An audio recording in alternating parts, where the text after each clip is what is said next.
Comment sa post ko, paano po mag long-term investment sa stocks? Sige na nga, I'll spill the secrets and make it as simple as possible for you. So pag magsisimula ako ngayon, here are the first things that I would do. The last one is the most important.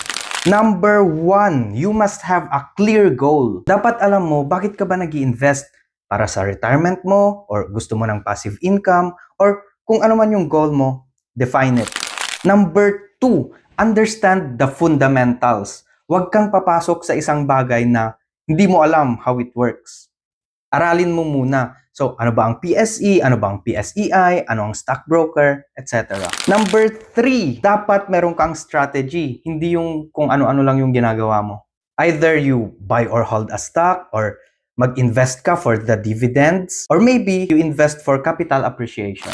Number 4 is do your research. Bago ka mag-invest, aralin mo muna yung company na yun. Established na ba? Stable ba sila? Paano yung performance nila? Alright, may question ka pa? Comment mo lang dyan. So, that's my take sa